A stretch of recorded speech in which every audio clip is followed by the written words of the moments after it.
कई बार ऐसा होता है कि हम घंटों पढ़ाई करते हैं पर एग्जाम में हम उतना स्कोर नहीं कर पाते जितना हमारा टारगेट होता है। या जब हमें कोई नई चीज सीखनी होती है हम अपना पूरा समय उस चीज पर देते हैं, फिर भी हम उस चीज में एक्सेल नहीं कर पाते। ऐसा क्यों होता है?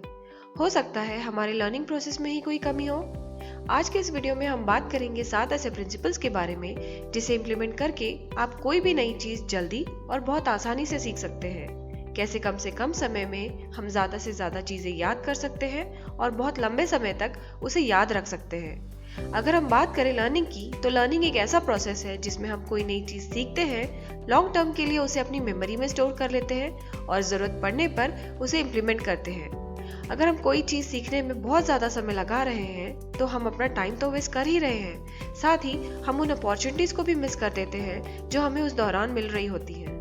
हमने कई बार सुना होगा कि कोई चीज अच्छे से करनी हो तो उसे समय दो, पर यह बात हर वक्त सही साबित नहीं होती। आपने अपने ही क्लास में ये बात नोटिस की होगी कि आपके क्लास के कुछ बच्चे जो बहुत सिंसियर हैं, हर वक्त पढ़ाई करते रहते हैं, फिर भी वो क्लास में टॉप नहीं कर पाते। वहीं कुछ ऐसे बच्चे होते हैं जो वैसे तो हर वक्त मस्ती में लगे रहते हैं, पर एग्जाम में वो टॉप कर जाते हैं। मेरी इस बात से आपको 3 इडियट्स के रैंचो और चतुर की याद जरूर आई होगी। चतुर हार्ड वर्क करके भी सेकंड आता था और वहीं रैंचो स्मार्ट वर्क करके फर्स्ट आता था। आज का जमाना हार्ड वर्क का नहीं, स्मार्ट वर्क का है, इसलिए हमें हमारे लर्निंग प्रोसेस को भी फास्ट करने की जरूरत है। लर्निंग स्पीड को इम्प्रूव करने का सबसे पहला प्रिंसिपल है get rid of distraction first. अगर आपको कोई भी नई चीज सीखनी है तो सबसे पहले आपको अपने लिए एक ऐसा एनवायरनमेंट तैयार करना होगा जो बिल्कुल ही डिस्ट्रैक्शन फ्री हो। आज के इस डिजिटल वर्ल्ड में डिस्ट्रैक्शन में सबसे इम्पोर्टेंट रोल प्ले करता है हमारा सोशल मीडिया।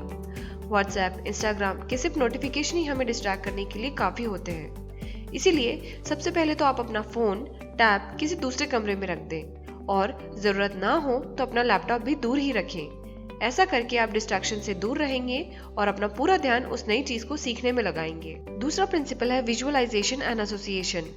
अगर किसी चीज की शुरुआत में आपको ऐसा लगे कि ये तो बहुत डिफिकल्ट है, मुझसे ये नहीं होगा, तो आप गलत हैं। आइए इसे एक रियल लाइफ एग्जाम्पल से समझते हैं। हम बात कर रहे हैं निशांत काशीबाटला की।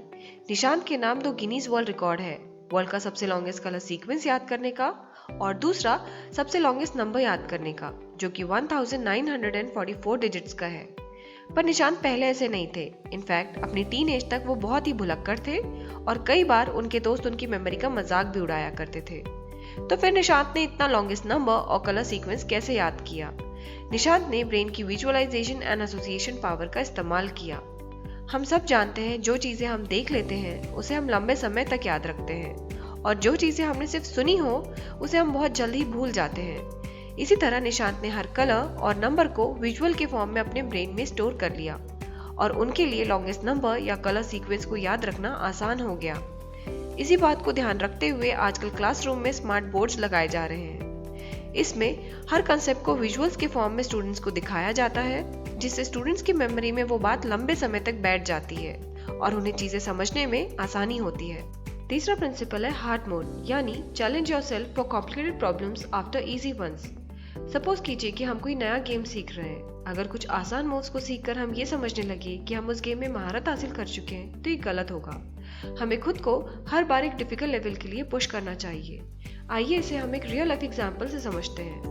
जॉश वेटजिंग, जो यूएस जूनियर चेस चैंपियनशिप 1993 और 1994 के विनर रह चुके हैं, वो अपनी बुक आर्ट ऑफ लर्निंग में बताते हैं कि जब वो चेस सीख रहे थे उस दौरान वो जानबूझकर खुद से ज्यादा फाइन प्लेयर्स के साथ गेम खेला करते थे और हार जाया करते थे। इससे जॉश चेस के हर डिफिकल्ट सिचुएशन में खुद को ओपोनेंट से प्रोटेक्ट करना सीख गए। इसके अलावा वो कुछ डर्टी प्लेयर्स के साथ भी गेम खेला करते थे, जो गेम के दौरान उनका ध्यान भटकाने के लिए टेबल को धक्का मारकर मोहरों की पोजीशंस चेंज कर देते थे या उनका मोराल डाउन करने के लिए उन्हें भला बुरा कह देते थे, जिससे जॉश नर्वस हो जाए और उनका ध्यान गेम से भटक जाए। ऐसे प्लेयर्स के साथ खेलकर वो खुद को गेम पे फोकस रखना सीख गए। चौथा प्रिंसिपल है मल्टीपल मीडियम्स, यानी find the right person who will help you to grow in your skills. चीजें जल्दी सीखने के लिए सबसे जरूरी इस बात पे ध्यान देना है कि हम उसे सीखेंगे कैसे। अगर हम कोई भी नई चीज खुद से सीखने बैठ जाए तो हम उसे सीख तो लेंगे, पर इस सब में हम अपना बहुत सारा टाइम वेस्ट कर लेंगे। इसीलिए हमें किसी ऐसी की मदद लेनी चाहिए जो हमें उस पर्टिकुलर चीज को सीखने में हेल्प कर सके। इसे समझने के लिए हम अपने क्रिकेट टीम का एग्जाम्पल लेते हैं। हमारे प्लेयर्स गेम की बारीकी को समझने के लिए अपने कोच की मदद लेते हैं। ठीक उसी तरह पढ़ाई में किसी सब्जेक्ट को समझना हो तो हम अपने सब्जेक्ट टीचर, फ्रेंड्स और पेरेंट्स की मदद लेते हैं और उस सब्जेक्ट को ठीक से समझ पाते हैं। 5वां प्रिंसिपल है नोट इट डाउन। आपने वो कहावत तो सुनी होगी, no job is finished until paper work is done. गुजरते समय के साथ पेन और पेपर का चलन खत्म होता जा रहा है। आपको याद होगा वो समय जब लैंडलाइन फोन नया नया आया था। उस वक्त हमारे पास एक छोटी डायरी हुआ करती थी जिसमें हम अपने सभी पहचान वालों के फोन नंबर लिखा करते थे। उस समय एटलीस्ट 5 या 6 फोन नंबर तो हमें याद हुआ ही करते थे, पर जैसे ही हमारे पास मोबाइल आया हम जरूरत के सारे फोन नंबर उस मोबाइल में सेव करने लगे और अब तो कभी कभी हमें हमारा खुद का फोन नंबर भी याद नहीं रहता।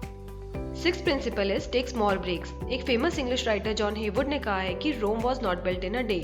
मतलब अगर आपका कल एग्जाम है और आप ये सोच रहे हैं कि आज आप सारी रात बैठकर पूरा सिलेबस कवर कर लेंगे तो ये लगभग इम्पॉसिबल सी बात है। लंबे समय तक बैठने से आपके ब्रेन की प्रोसेसिंग स्पीड स्लो हो जाती है। इस बात का ध्यान हमेशा रखें कि अगर आपके लर्निंग सेशंस लंबे हैं तो बीच बीच में ब्रेक जरूर लें। ब्रेक का ये मतलब नहीं है कि उस दौरान आप टीवी देख लें या मोबाइल चला लें। ये सारी चीजें आपको सिर्फ डिस्ट्रैक्शन देती हैं। ब्रेक के दौरान आप पानी पिएं जिससे आप हाइड्रेटेड रहेंगे और आपका ब्रेन एक्टिव रहेगा। हमारा 7वां प्रिंसिपल है सेल्फ टेस्टिंग। स्कूल और कॉलेजेस में एकेडमिक सेशन के आखिर में हमेशा एग्जाम्स रखी जाती हैं। ये चेक करने के लिए कि स्टूडेंट हर सब्जेक्ट को किस हद तक समझ पाया है। पर हम स्कूल या कॉलेज के एग्जाम का वेट क्यों करें? हम खुद को उससे पहले भी टेस्ट कर सकते हैं। हम चाहे तो पिछले साल के क्वेश्चन पेपर सॉल्व कर सकते हैं। इससे हमें ये पता चल जाएगा कि हम किस सब्जेक्ट के किस टॉपिक में अभी भी वीक हैं। हम उस टॉपिक पर दोबारा मेहनत करके उसमें एक्सेल कर सकते हैं। तो आज के इस वीडियो में हमने बात की 7 ऐसे प्रिंसिपल्स के बारे में जिससे हम कम से कम समय में ज़्यादा से ज़्यादा चीज़ें सीख सकते हैं। इस वीडियो से आप अपने फ्रेंड्स या फैमिली मेंबर्स की लर्निंग स्पीड को इम्प्रूव कर सकते हैं। तो इस वीडियो को लाइक करें और जल्द से जल्द अपने सर्कल के साथ शेयर करें। इसी तरह के और इंटरेस्टिंग वीडियोस को देखने के लिए चैनल को सब्सक्राइब करें और बेल आइकन को प्रेस करना ना भूलें। आप हमें कमेंट करके बता सकते हैं कि आपको ये वीडियो कैसा लगा या आप अगला वीडियो किस टॉपिक पर देखना चाहते हैं।